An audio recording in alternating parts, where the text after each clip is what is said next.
Good morning, my friend. How are we doing today? Early morning, time for a cup of coffee. This is Coffee with Len, overlooking the beautiful Pacific Ocean. A little cloudy, burn it off. Beautiful day.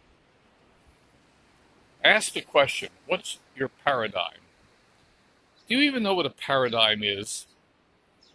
I suspect many people don't know what the word actually means, but it's a collection of thoughts, it's a collection of habits, it's a collection of things. Now, your paradigm is what controls your life. It controls your activities, your actions. How many times in life do we want to do something, but somehow we don't get it done? It doesn't work out. Who's in charge? Who's controlling what's going on in your life? And the answer is your subconscious mind is. In the first 7 years of life, your subconscious mind was loaded with things. When you were born, your conscious mind, your thinking mind, wasn't developed yet. And all you had was your subconscious mind. In the first 7 years of life, your subconscious mind was programmed by perhaps well-meaning people, perhaps not well-meaning people, but by people. It was programmed by your parents, friends, family, people around you, relatives, newspapers, radios, things just poured in and formed the basis of your subconscious mind. And it is your subconscious mind that drives most of your behavior. If you want to know what your paradigm is, it's really quite elementary. Look at your results. Are you getting the results that you want to get?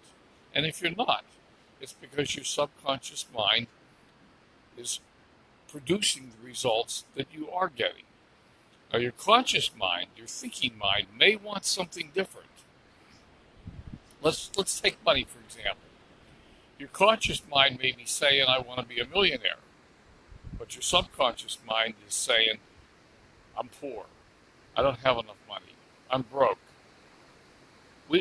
Us kind of people don't have things like that. That's for other people. That's not for me. Because that's what you were told when you were a child. When you were a child, you were told, we can't afford that. That's for other people.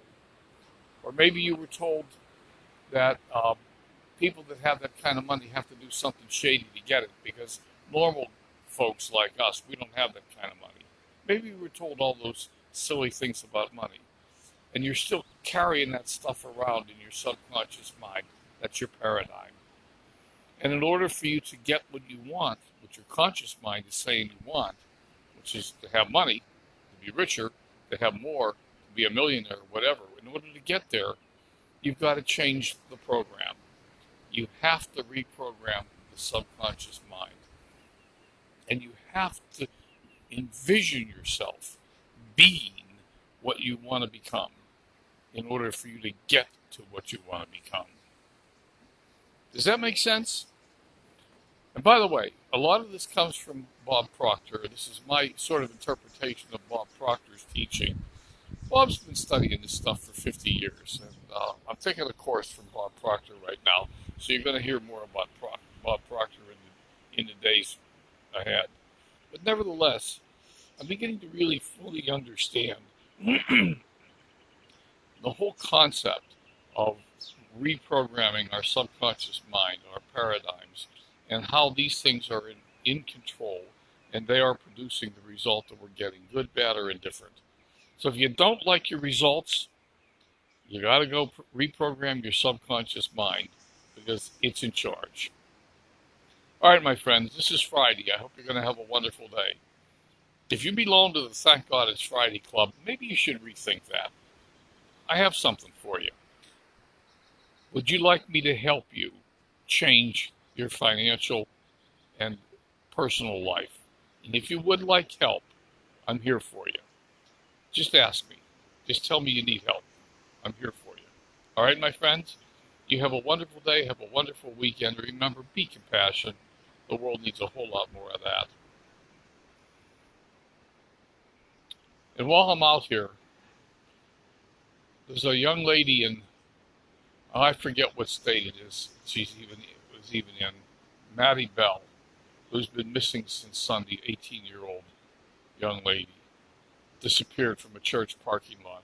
Her cell phone and other things, personal items, were left in the car. Let's say a prayer for her. Let's say a prayer. All right, my friends, you have a wonderful day. We'll talk again, not tomorrow, but on Sunday. Bye for now.